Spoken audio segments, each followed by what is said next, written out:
हम बहुत दिन से लगातार कुछ बातें सुनते हैं। कल दिल्ली सरकार के एक मंत्री ने एक सिग्नेचर कैंपेन का उद्घाटन करते हुए भी वो बात बोली कि बीजेपी के पास है क्या हमारे खिलाफ। हम बहुत दिनों से ये बातें सुनते थे। जो सवाल हम अब तक पूछ रहे थे, 6 सवाल हमारे अध्यक्ष जी ने लगभग 1.5-2 महीने पहले पूछे थे, वो आज तक जवाब मांग रहे हैं, मगर केजरीवाल जी जवाब नहीं देते, उनके साथी जवाब नहीं देते।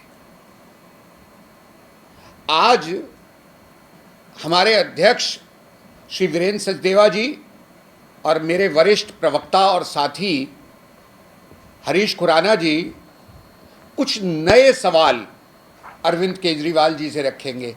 वो ये जानना चाहते थे, बार बार सार्वजनिक रूप से ये पूछते थे कि चार्जशीट में हमारे खिलाफ है क्या। मालूम उन्हें सब है, मगर वो पूछते थे। तो अब वो क्या नया है, ये आज अध्यक्ष जी और हरीश जी आपको बताएंगे। मैं पहले अध्यक्ष जी से निवेदन करूंगा कि वह अपनी बात कहें, फिर हरीश जी भी अपनी बातें जोड़ेंगे। एक अजीब तरीके का नैरेटिव इस समय देश में चलाया जा रहा है। कभी 8 दल, कभी 9 दल, कभी 18 दल, हम सब एक साथ होकर आवाज उठाते। लेकिन एक बार आप उन सबका बैकग्राउंड देखिए। जिन मुकदमों पर छापेमारी हो रही है या जांच एजेंसी अपना काम कर रही है, कब के हैं वो? जब जब ये लोग सरकार में रहे या इनकी बात मानने वाली सरकार केंद्र में रही, मैं कांग्रेस की बात कर रहा हूं, इन्होंने जांच एजेंसी को भटकाए रखा। अब जब जांच एजेंसी निष्पक्ष होकर अपना काम कर रही है, तो ये सारे भ्रष्टाचारी एक राग एक साथ अलाप रहे कि हमारे साथ अन्याय हो रहा है, और बेचारा पॉलिटिक्स का ये दावा करते हैं कि हम सबके साथ अन्याय हो रहा है। लेकिन ये नहीं बताते, मैं पूरे परिप्रेक्ष्य में बात कर रहा हूँ कि भाई अगर हम लालू यादव की बात कर रहे हैं तो भाई आपने ज़मीन ली या नहीं ली, अगर जांच एजेंसी तय कर रही है। आपने अपने प्रभाव का गलत इस्तेमाल किया कि नहीं किया।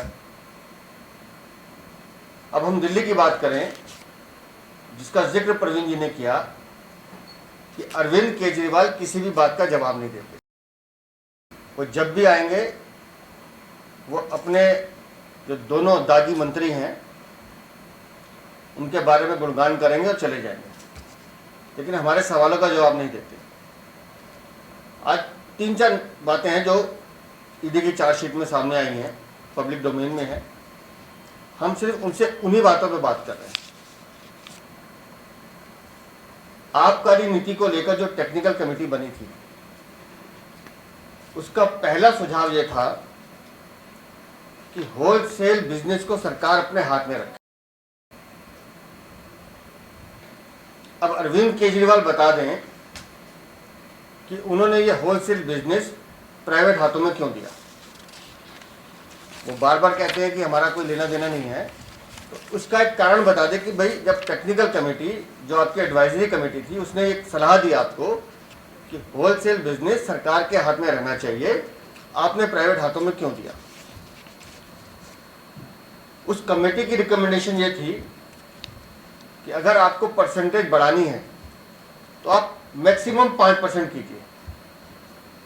अरविंद केजरीवाल ये बता दें कि आपने 12% क्यों की। इसका जवाब वो नहीं देंगे। इसमें ये वो चार्जशीट है जो ईडी ने कोर्ट में सबमिट की है। ये बीजेपी का डॉक्यूमेंट नहीं है, और जो लिखा है मैं एक बार पढ़ के बता रहा हूं आपको।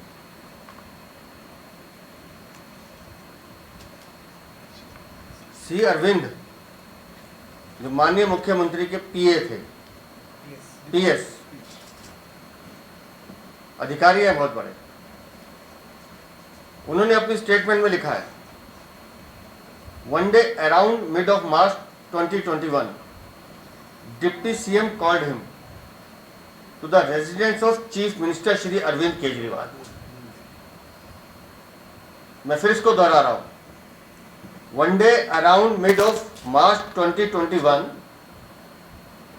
Deputy CM called him in the residence of Chief Minister Shri Arvind Kejriwal and handed over an around of 30 pages documents which was a draft of GM report. Group of minister की जो report है 30 page की, वो documents उनके हाथ में दिए। किसके घर पे दिए? अरविंद केजरीवाल के घर पे दिए। Shri Satyendra Jain and deputy CM Manish Sisodia were also present along with CM.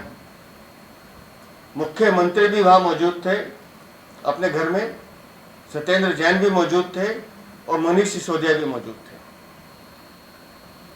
Deputy CM told that this is the base document on which the final GM report is to be made.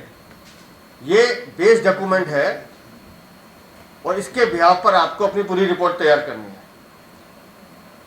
Further, in the document handed over, it was mentioned that the wholesale license should be given to agents, private players, bracket में, of manufacturers whose wholesale license can be distributed for any number of manufacturers and the wholesale profit margin was fixed at 12%. जब technical committee आपसे कह रही है कि इसको 5% कीजिए, आप मुख्यमंत्री के सामने बैठ के, मुख्यमंत्री के घर पे बैठ के, जिसमें मनीष सिसोदिया और सत्येंद्र जैन है, वहां अपने पीएस को कहते हैं कि ये वो रिपोर्ट है, इस तरह से कागज आपको बनाना है, ये उसका बेस पॉइंट होगा और 5% नहीं, इसको 12% करना है। अरविंद केजरीवाल के सामने ये बातें हुई हैं, लेकिन वो तो बेचारा पॉलिटिक्स करेंगे, मेरे पास तो कोई विभाग नहीं है। मैं फिर कहता हूं, अरविंद केजरीवाल इस आबकारी नीति के मास्टरमाइंड है, इस पूरे घोटाले के मास्टरमाइंड है और अरविंद केजरीवाल इसकी जांच से बच नहीं सकते। सवाल नंबर 3, के कविता, वो ये कह रही हैं कि मेरा लीकर पॉलिसी से कोई लेना देना नहीं है, लेकिन वो ये नहीं बताती कि उनके विजय नायर से क्या संबंध है। वो ये नहीं बताती कि उनके अरुण पिल्लई से क्या संबंध है। वो ये नहीं बताती कि उनके बुच्ची बाबू से क्या संबंध है। वो ये भी नहीं बताती कि उनके दिनेश अरोड़ा से क्या संबंध है। और इसी रिपोर्ट में जो ईडी ने सबमिट की है, इसमें लिखा है श्री बुच्ची बाबू रिप्रेजेंटेटिव ऑफ साउथ ग्रुप, ये साउथ ग्रुप जो के कविता का ग्रुप है, has disclosed in his statement dated 28/2/2023 that the total amount paid through हवाला channels in this deal was around ₹100 crores। ये वो 100 करोड़ रुपए है जिससे आम आदमी पार्टी ने गोवा में चुनाव लड़ा। इसका खंडन आज तक आम आदमी पार्टी ने नहीं किया। और फिर मैं के कविता पे आता हूँ, जो कह रही है कि अरुण पिल्लई से नहीं बताती, बुच्ची बाबू से नहीं बताती, दिनेश अरोड़ा से नहीं बताती, विजय नायर से अपने संबंध नहीं बताती। उनको कम से कम ये बताना चाहिए, जब ये आबकारी नीति फाइनल हो रही थी, इसका ड्राफ्ट तैयार हो रहा था, मैं तो निवेदन करता हूं आपके माध्यम से, एक बार ये जांच लेना चाहिए कि उनका दिल्ली में आना कितनी बार हुआ है। साउथ दिल्ली का वो कौन सा अपार्टमेंट है जहां ये बैठ के होती थी। जांच एजेंसी अपना काम कर रही है, धीरे धीरे वो भी सामने आएगा। और एक जो चौथा सवाल है मेरा, ये सीधा सीधा अरविंद केजरीवाल से है। उसे इतना बता दें कि chariot production media private limited से उनसे क्या संबंध है। इस कंपनी से अरविंद केजरीवाल या आम आदमी पार्टी का कोई लेना देना है या नहीं है, ये बता दें। ये जो आज हमने 4 सवाल आपसे पूछे हैं, नाम दोबारा बोल दूं,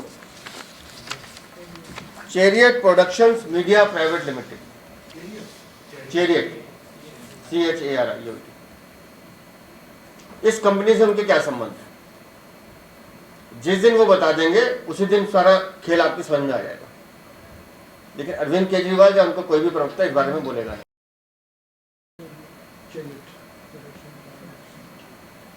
तो वो जो सवाल हम लगातार इनसे पूछ रहे हैं, जो पहले हम 6 सवाल पूछते आए हैं, शराब नीति वापस क्यों ली, बनाई क्यों, दुकानें क्यों खोली, स्कूल के पास क्यों खोली, शराब ठेकों के पास, वो गुरुद्वारे के पास क्यों खोली, मंदिर के पास क्यों खोली, मस्जिद के पास क्यों खोली, वो सब सवाल अलग हैं। कमीशन क्यों बढ़ाई, वो पौवे के साथ पौवा फ्री दिया, वो सवाल भी अलग है।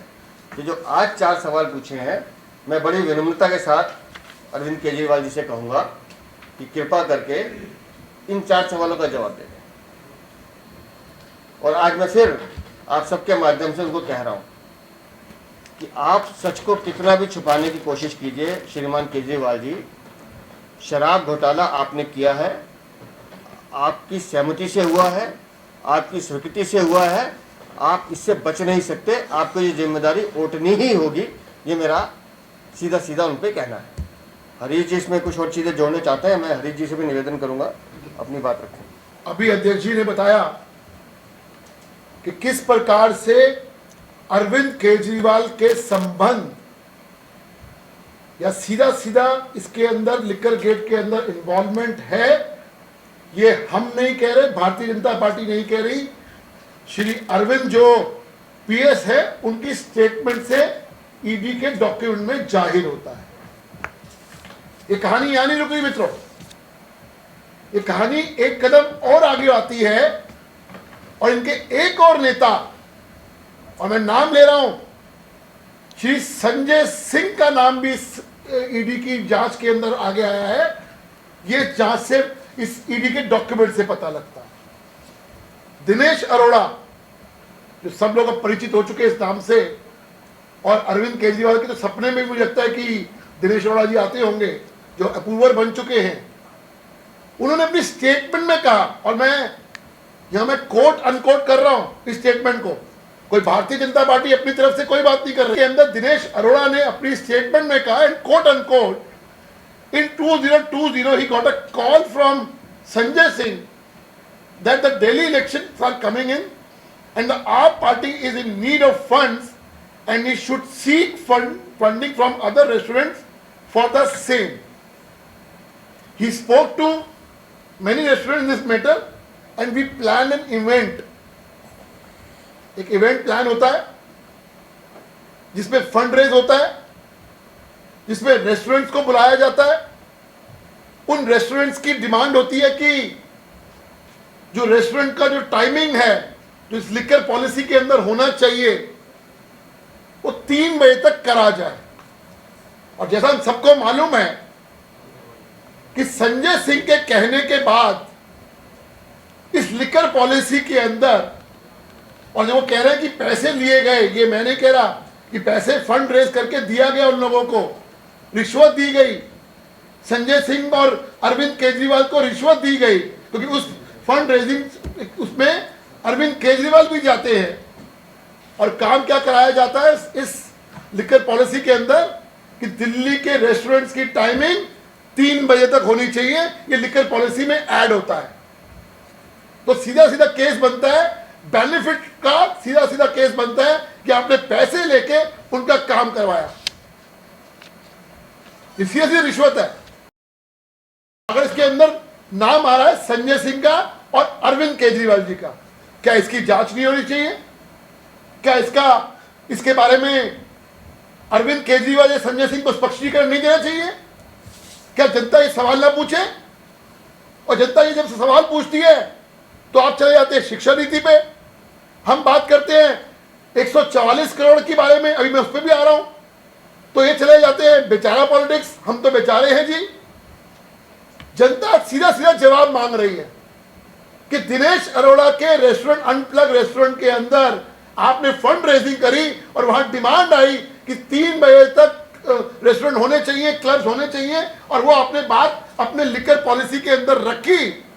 ये किया या नहीं किया, यह संजय सिंह जवाब दें। दूसरी बात आई 144 करोड़ रुपए की, जो आप सबको मालूम है कि किस प्रकार से ये माफ किया गया पैसा। और क्या जवाब इन लोगों का आया था? ये तो कोर्ट के ऑर्डर है, याद होगा आप लोगों को। लेकिन जो दस्तावेज सामने आए हैं उसके बिल्कुल उलट है। और मैं नहीं बोल रहा, मैं फिर बोल रहे हैं, ये कोई हम जो आज जो भी प्रेस कॉन्फ्रेंस कर रहे हैं, भारतीय जनता पार्टी आरोप नहीं लगा रही है। ये जो दस्तावेज सामने आए हैं, ये उसके बिना पे हम लोग बात कर रहे हैं।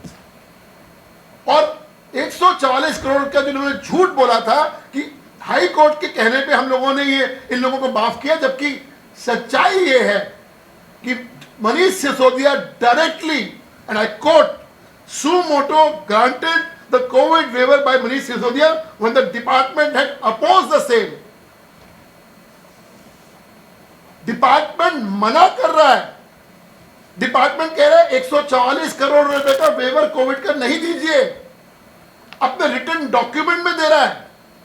लेकिन मनीष सिसोदिया, मैं आरोप लगा रहा हूं, पैसे लेके उन्होंने 144 करोड़ रुपए वेव किए, ये हमारा आरोप है। और मैं फिर वो लाइन कोट कर रहा हूं, from the file and the records of the assistant commissioner excise department, I am quoting again, from the record and the statement of assistant commissioner of department, it has been revealed that Shri Manish Sisodia suo moto ordered of granting of COVID waiver to retail zones in spite of the fact that the department had proposed for not allowing the same, and there is no provision. This resulted in 142 crore rupees to exchequer money. 144 crore रुपए का नुकसान, सरकारी खजाने में नुकसान कराने का सीधा सीधा जो आरोप जाता है वो मनीष सिसोदिया पे जाता है, इन स्पाइट ऑफ इनका अपना डिपार्टमेंट कह रहा है। अभी तो बहुत सारी बातें निकलेंगी, विजय नायर के बारे में क्या रिलेशन है, वो सब चीजें बाद में आएंगी। लेकिन जैसा अध्यक्ष जी ने कहा, अरविंद केजरीवाल के संबंध और संजय सिंह के संबंध इस एक्साइज पॉलिसी के अंदर चूंकि आ रहे हैं, इसलिए हमारी मांग है कि ईडी इस दोनों नेताओं की भी इंक्वायरी करे। और जो हम कहते आ रहे हैं कि वो दिन दूर नहीं है जब जांच की आंच मुख्यमंत्री के निवास तक जाएगी, ये बात इस डॉक्यूमेंट से साबित हो रहा है। अरविंद केजरीवाल और संजय सिंह दोनों इन्वॉल्व थे इसके अंदर। बहुत बहुत धन्यवाद।